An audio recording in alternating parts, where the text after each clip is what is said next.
Hi guys, welcome back aboard good old Athena for yet more DIY fun. This week we're gonna install the last bits of the NautikFlör. We got started on that last week, and hopefully a little bit later this week we'll be able to assemble the Settee table. If you're new to our channel, my name is Mads and this is my fiance Ava. I've spent the last 5 years doing a somewhat extensive refit on my 1987 Warrior 38 named Athena.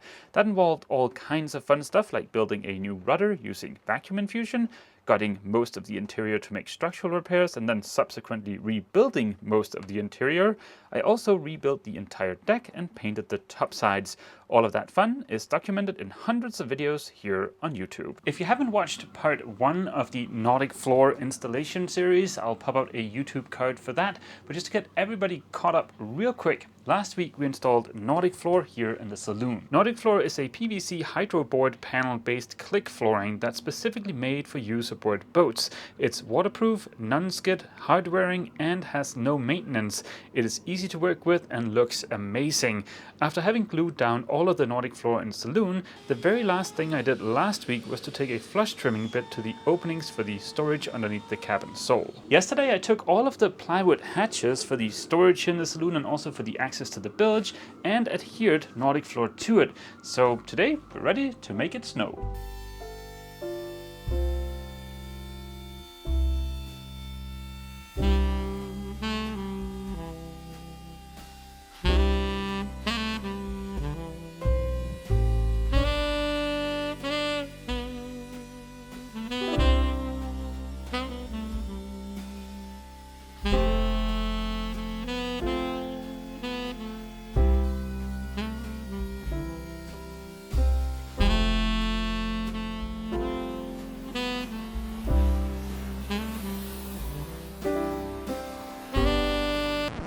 What are you doing? Let's go ahead and get all of this cleaned up so we can take a look at those new hatches. I got most of the snow tidied up, and as you can see, the hatches look amazing. I don't know how well it's going to show up on camera, but there's a hatch right here.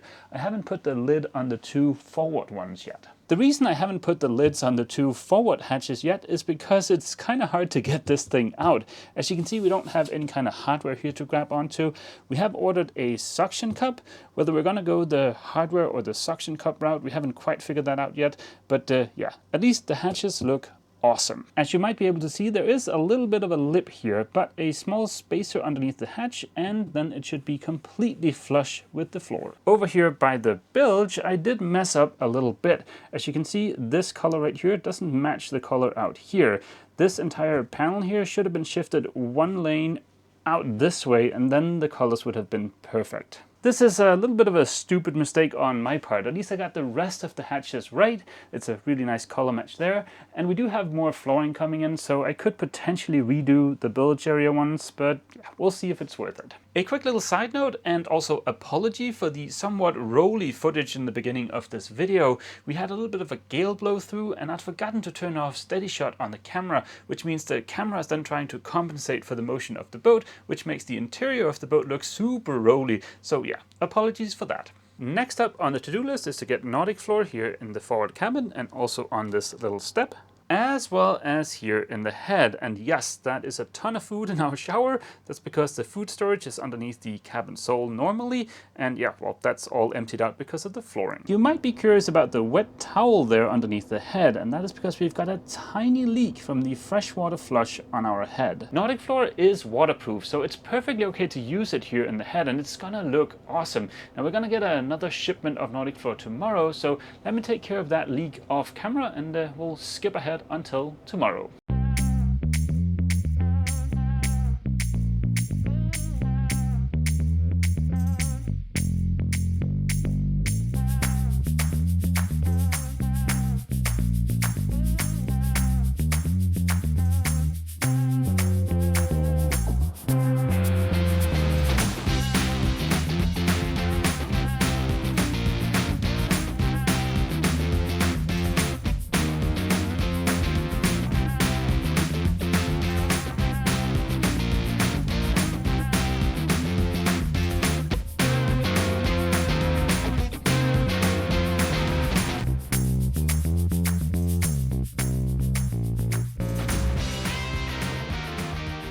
So far, so good. All of the flooring for the forward cabin, the little step and the head are now cut and we're ready to start gluing.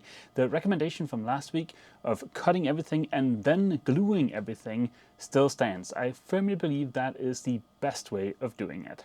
I have everything we need: polyurethane based adhesive, 1.5mm notch trowel, gunny thingy, and the angle grinder just for prepping the surface. I'm not going to do a ton of grinding in here. The surface is nice and smooth. I just want to key it so that I maximize my chance of getting a good bond.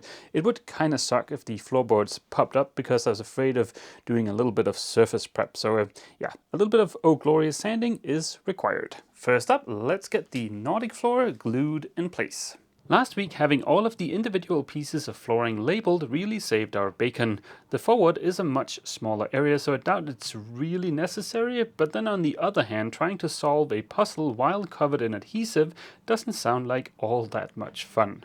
After having cut the rough opening for the hatch, it was on to prepping the surface. To not get dust everywhere, we put up a couple of cheap blankets. Spreading out the adhesive takes a little bit of time, especially if you don't want to accidentally smear it everywhere, but with just a little bit of patience, it's not hard to do. Getting the boards to click together can be a little bit tricky, especially along the outer edges. Having a tool that can help you push the two boards together while lowering the last one helps a lot. In this case, I'm using a little paint or varnish scraper without the blade. Then it was just a matter of repeating the process for the head and for the tiny step into the forward cabin. To make sure I lined the floor upright, I put little marks on the side of the steps. This should hopefully ensure that the lighter colored strips line up. It's the next morning. The adhesive should be good to go, so let's go ahead and get these trimmed so I can see if I got the alignment right.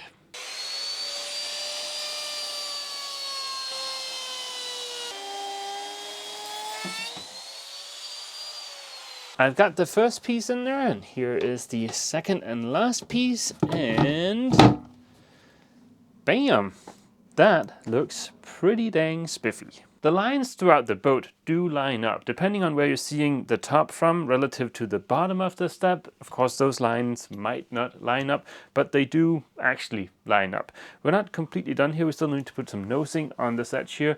I haven't found the one I really want yet, so we're still looking for that. But yeah, so far, so good. Again, using the flush trimming bit, I opened up the access hole in the forward cabin, and all that's left to do now is to get the flooring adhered onto here. But again, there's that tricky matter of the alignment. To figure out the alignment, I'm going to mark the position of a couple of these lighter strips on the plywood. I'll transfer these little lines onto the side, and then we can use those to line up the white bits. But of course, this only helps us with the white bits.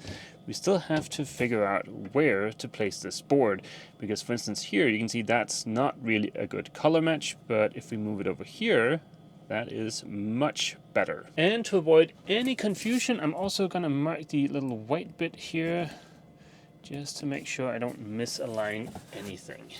I've got adhesive on there, and I've loosely placed the first board on there, and as you can see, my little marks right here line up perfectly, so our alignment should be okay. Of course, that's only true if both ends line up, but it looks like we're good, so let me go ahead and get the rest on there. While we're waiting for the adhesive to do its thing, it would be great to get started on our settee table. We already have the gas-assisted strutty table leg doodad, and the tabletop showed up yesterday. Ava and I have spent a lot of time trying to figure out this table, and as with many things in life and most things aboard a boat, it's going to be a little bit of a compromise. We wanted a table that could drop down, so once all of this boat work is done for, we can lounge in this area while watching YouTube. For structural reasons, I didn't want to secure the table to the kitchen island, and that really only left one option, and that's one of these telescoping legs here. I really wanted an electric one because that way we could operate it more easily, but those are horrendously expensive, so we compromised and got this gas-assisted model. It would be nice for the table to be as big as possible, but it would also be nice to be able to squeeze past the TV without getting hung up on it. So yeah, I think we're going to end up with the table being roughly from here and then back to the settee. That's about 95 centimeters. I ordered this from a UK website, and I'm not really too pleased with the quality. On this side there is a big chunk missing down here. I don't know if it's gonna show up on camera, but that is definitely deeper than anything I can sand out. And then on the other side, there's stuff like this, a big blob of adhesive. Anywho, those are just minor cosmetic issues. Let's go ahead and get this cut to size so we can see what it's gonna look like.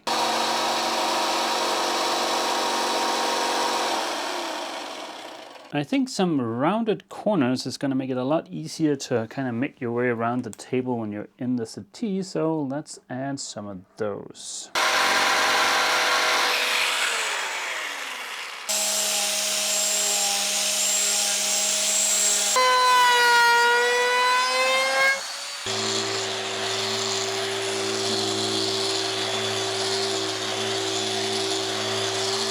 Of course, the tabletop is not varnished yet, so it looks a little bit different than the other wood in here, but just rounding over these corners and giving the entire thing a light sanding sure has made a big difference. This thing feels really nice. Sharp edges and rough end grained, yuck. Smooth niceness. Figuring out where to mount the leg for this table again brings us into compromise territory, because we have storage over here, we have storage here, so yeah, we don't want to block that up. If we mount it here, that allows access into both, but then the inboard side of this is not really going to be secured to anything. There's of course the plywood hatch here, but the thing is that is not really secured to a whole heck of a lot. So I'm afraid if we rely too much on that, we're just going to end up with a wobbly table. So what we can do underneath here is to have a little stainless support made that we can then screw into. That would be a good fix, but that's a little bit more long term. For now, let's just secure this to the structure member that's here and through weld it through over here.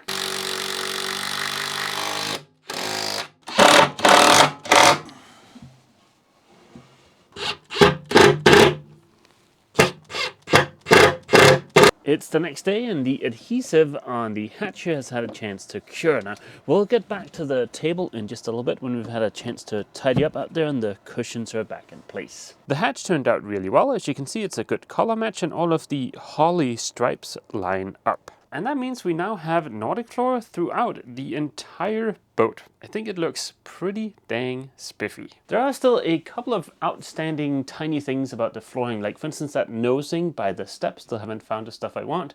Also, I want to add a bit of caulking out in the head just so that water doesn't pool along the edge of the flooring. And well, the suction cup doohickey showed up yesterday and it's... well, I mean, it works. It's just a little bit fiddly to have to find this thing every time you want to open a hatch. I'll start intensifying my search to see if we can find some kind of hardware that we can flush mount onto these that we can use to open the hatches. But yeah, there is no rush with that. So far, I think it's safe to say that the NautikFlör is one of the biggest visual upgrades we've made to the boat. I think it looks amazing. Hi guys, welcome back to good old Athena for yet more Christmas decorating fun. Are you making fun of me? No! Before I moved aboard Athena, I sent Mads a mysterious unmarked box, and I didn't open it until we were long away from Denmark, and it was my Christmas decorations! We have Christmas lights, we have these sticky things to put on the fresh new paint, and also I spent all morning frantically crocheting this Christmas hat, so I hope it's worth it. Ho, ho, ho, guys! I've been to the forest and picked up a Christmas tree. First things first, I'm gonna open this bad boy.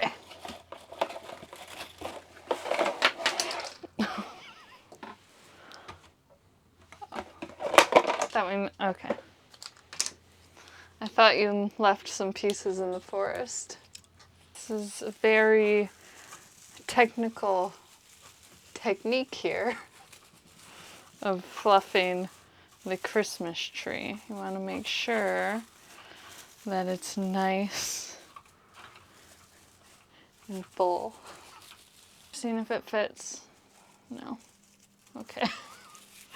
Easy peasy fix. And if anybody's wondering why we have a garbage bag on our new beautiful table, it's because I cannot be trusted to not spill liquids on the unvarnished wood. These come from the wonderful Christmas land of IKEA. We have to find the decorations.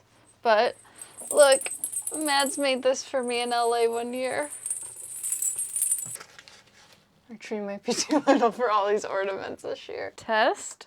Oh. And surprise, surprise, most of our ornaments are miniature. And this is just a necklace pendant.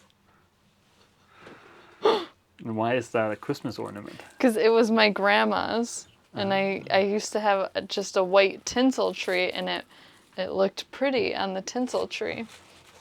I'm no Christmas expert, but it seems to me that Christmas tree is going to end up being more of an ornament delivery system than an actual tree.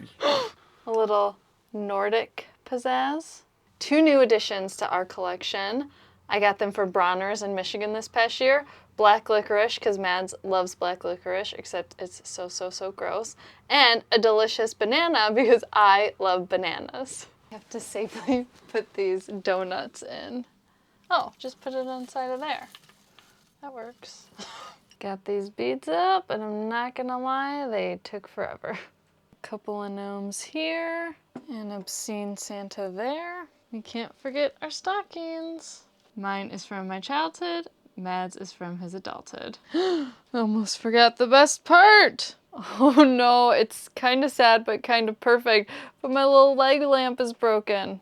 I'll have to glue it. The decorations are done, the floor's done, the fire's lit. Athena is feeling very cozy. Ava and I are going to have a quiet evening with some Christmas music in the background, just assembling these traditional Danish Christmas doodads that my parents sent us. I've always loved making these star things. It's a thing from my childhood and something that's just always been a lot of fun. I think it's high time we update our board here to reflect the progress we've made over the last couple of weeks because, yeah, well, we've kind of forgotten to update it over the last couple of weeks. There's a task for floor here, another floor task here. The nav station seat is finished. We have covered the hull under the nav station, and we also have laminate on the countertop at the nav station. All of those tasks we can move into done, but there's also some tasks that we can move into doing. We're in the middle of insulating our locker, so that one can go into doing. We've also decided and ordered the water maker we want. We have a task here for the settee table. We still need to varnish it to seal the surface, so that's also going into doing. We've decided not to put a shelf in the locker by the settee, so yeah, this one we're just gonna crumble up and throw away. As you can see,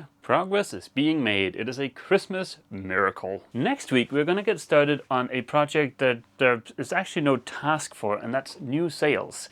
We're going to be measuring for new sails. I'm very excited about that. I also have a bunch of pumps that we need to hook up. We have a fuel transfer pump so we can transfer diesel from the tank that's here underneath the kitchen island to our day tank. We also have a pump for making oil changes on the engine and the genset, and a pump, I don't know if we're gonna be quite ready to hook that up, but for a filtration system for the day tank. And if the materials show up, then Ava is gonna get started making some vinyl boxy thingies that we can store stuff in the lockers, which I think is gonna be really cool too. Looks like we'll end this Christmas Winter Wonderland episode here. Yep, we hope to see all of you guys back here aboard Athena next week for yet more DIY fun. As always, feel free to leave a comment down below, and don't forget, if you've enjoyed this video, Please remember to leave a like. see you!